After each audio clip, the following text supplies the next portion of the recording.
Алатау 24 каналында ишилгери программасын улантабыз. Студияда Амантур Төрөбаев, Кутман күнүңүздөр менен. Кыргыз өлкөсү эгемендик алгандан кийин маданият тармагы солгундап келе жатат десек жаңылбайбыз. Эгемендик алгандан кийин маданият чөйрөсү кайсыл жакка багыт алды? Кемчиликтер менен ийгиликтери тууралуу маек жүргүзөбүз. Ишилгери программабызда маданият, маалымат жана туризм министри Нуржигит Кадырбеков студиябызда. Нуржигит Кадырбекович, студиябызга кош келиңиз. Алгач эле айтсаңыз, азыркы тапта ушул кыргыз маданияты кайсыл багытты алды? Эми багыттуу мындай концептуалдуу тамырдан өзгөртүш керек. Анткени биз баягы дотацияда жашап өнүп калганбыз да. Союздун учурунда баягы акча бер, анткени мамлекет өзү дайым каржылап турган бардык тармактарды.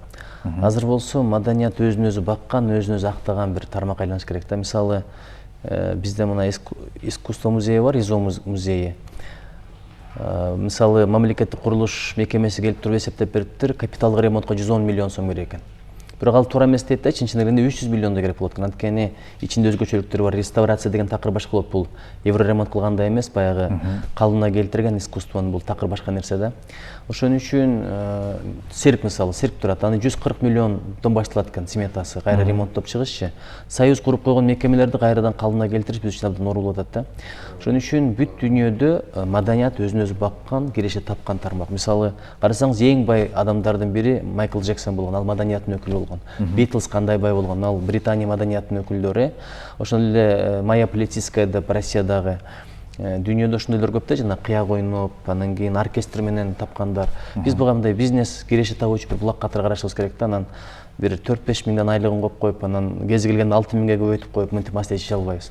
Ошого ушул багытта бир өзгөртөлү деп атабыз да. Бирок жакында ушу театрдын жетекчилери менен жыйын өткөздүм. Абдан бир чоң проблемалар бар. Театрда болсун, телеканалдарда болсун эки нерсе. Биринчиси, мына мамлекеттик сатып алуу боюнча мыйзам бар.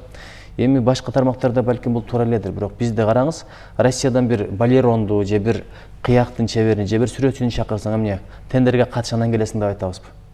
Же бир тарыхый жайлардан биз бир тарыхый эстеликти таап алдык да, эмне тендер менен сатып алабыз, ал болгону бирөө.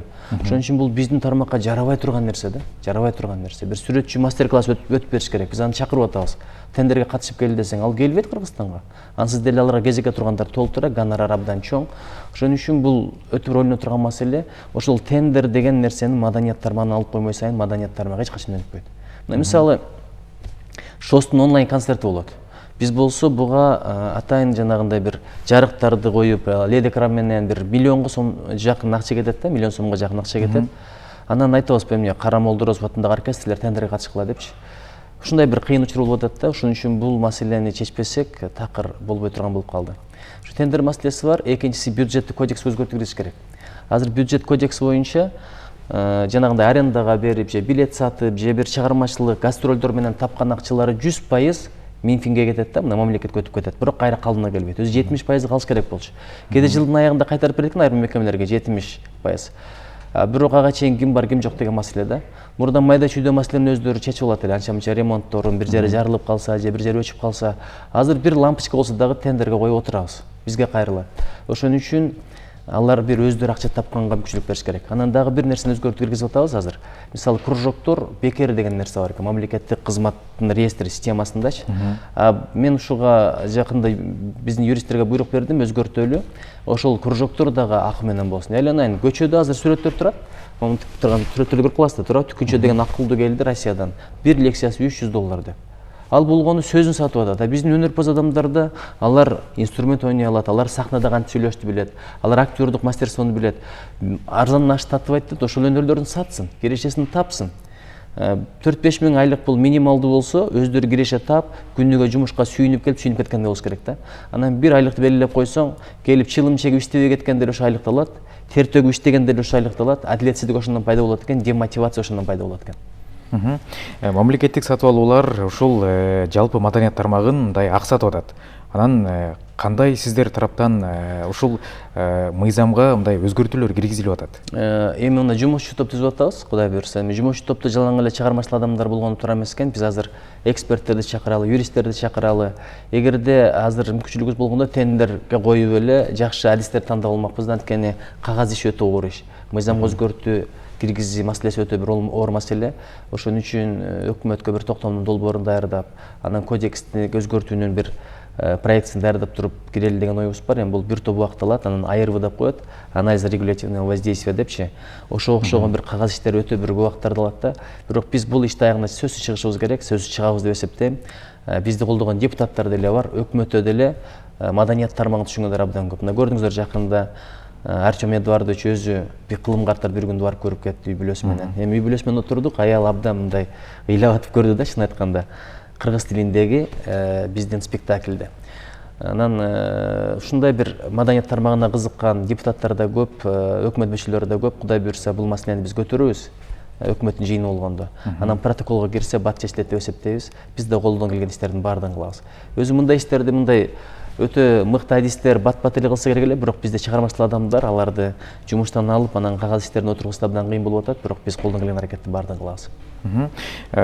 Кыякчы музыканттар деп калдык. Азыркы күндө ушул Кыргызстандан чет өлкөгө кеткендер көп болуп атат. Мындай миграция кылыпчы. Анан аларга кандай сиздер жактан мындай кароолор болуп атабы, мындай иш-чаралар уюштурулуп атабы? Эмне үчүн ушул мекеме өзүн өзү багыш керек деп атабыз? Алардын өнөрүн сатканга, билетти көбүрөөк сатканга, бири менен бири конкуренция болуп программаларды иштеп чыкканга, креативдүү бир аракеттер менен жаңы долбоорлорду жасаганга мүмкүнчүлүк түзүп беришибиз керек. Ошондо кызыгып иштейт, анан өздөрү каражат табат, өздөрүнүн көп маселелерин чечип алат, ошондо адамдар кетпейт. Анан биз айлыкты берип койдук, болор болбос айлык. Эми кечирип коңуз, маданият тармагында айлыктар 3-4 миңден башталат. Актерлор деле мисалы театрларда көп деле айлык албайт да бир. Анан көбөйтсөк бир 6 миңге чейин көбөйтөбүз. Эми 6 миң деген бул кээ бир адамдар, байлар бул бир обедин деле 6 миңге ичип коет, чын айткандачы. Жөн эле мындай бир жерге бир көңүл ачканы келгенде деле 6 миң, 10 миң жөлө кетип калат да. Ошондой болсун деп биз мындай бизнес подход деп коет да. Карасаңыз, жанагы Италияда локдаун болбодубу? Вирус болгон учурда аларда театрлар жабылды. Ошо театрлар жабылгандан улам мамлекеттин экономикасы миллиарддаган доллар зыян тартыптыр да. Себеби алар жакта билесиз абдан ошондой бир эле мезгилде киреше таба турган булак да. Ошон үчүн биз ушул маселени карап атабыз. Анан окууну бүтсө, бир жерге орношсо, 4-5 миң үй бүлө күтөт. Кантип андан кармайбыз? Кантип кармайбыз?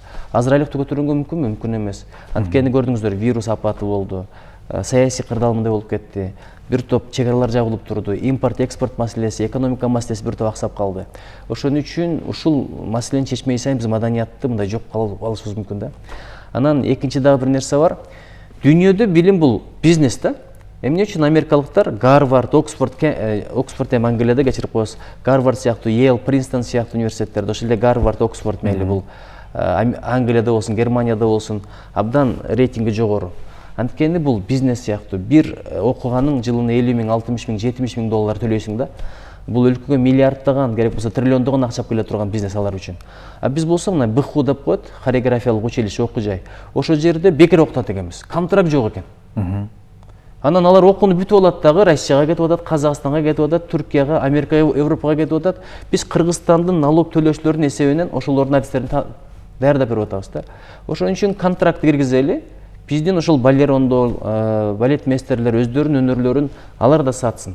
Ошол контракт эсебинен айлыктарды көтөрөлү, ошол контракт эсебинен инфраструктурасын жаңылап коелу, жаңы имарат салабызбы, жаңы шарттар түзүп беребизби.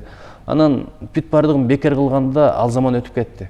Эми адебиз бу дебиз, азыр Кыргызстанда мисалы конституция боюнча саламаттыкты сактоо, дарылоо бекер турабы? Бирок эми Кудай бетин нары кылсын, барып көрүңүзчү ооруканаларга, бекерби? Бекер эмес. Акча төлөйбүз баары эле. Акча төлөсүң дегендей. Маданият гана калганда баардыгы бекер болуш керек дегенчи. Эми албетте жанагындай бир концерттиги бу болгондо анча-мынча мекемелерибиз жанагы арендага беришет, башка жолдор бар, бирок Кыргызстан боюнча билесизби, 700дөй клуб бар. 700дөй. 38 кинотеатр бар.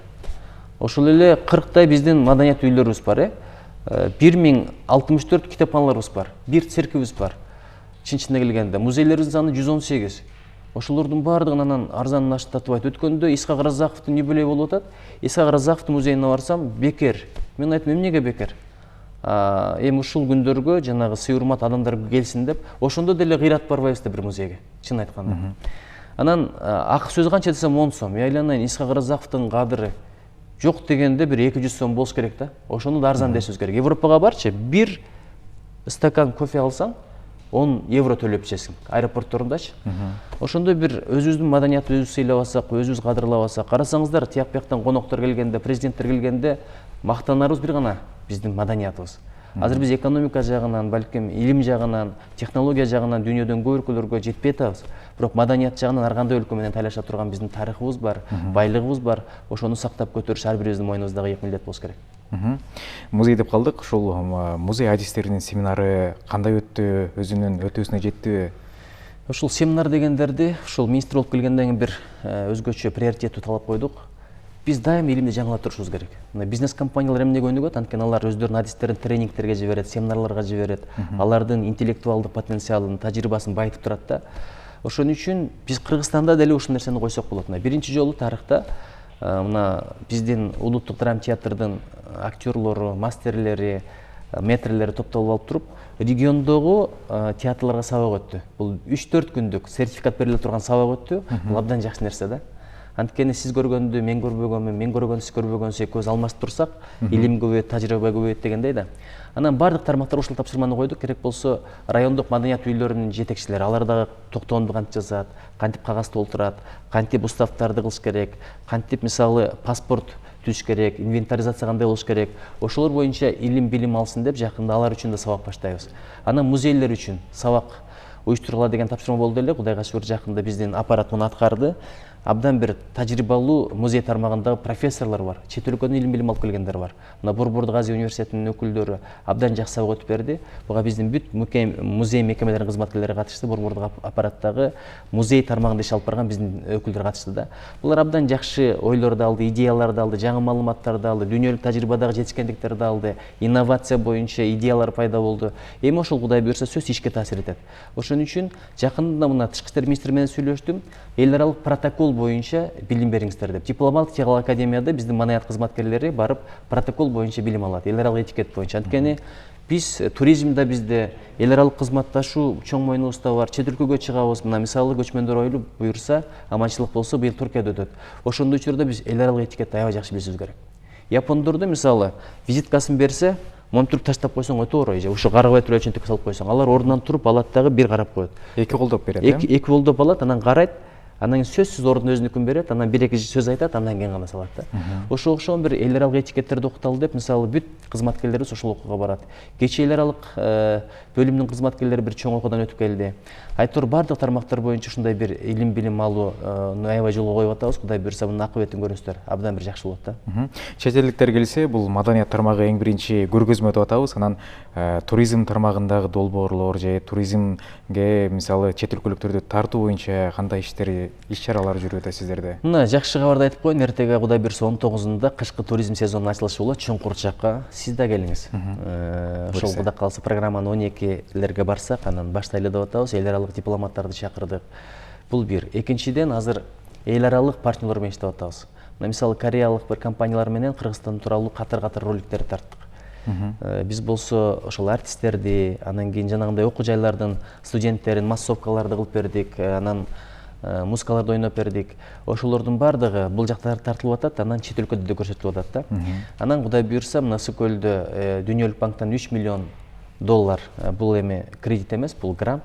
Ошого Ысыкөлдө бир 6 жерде сервис борборлорун курган атабыз. Ал жерде эс ала турган жер болот, кофе иче турган жер болот, дааратканалар.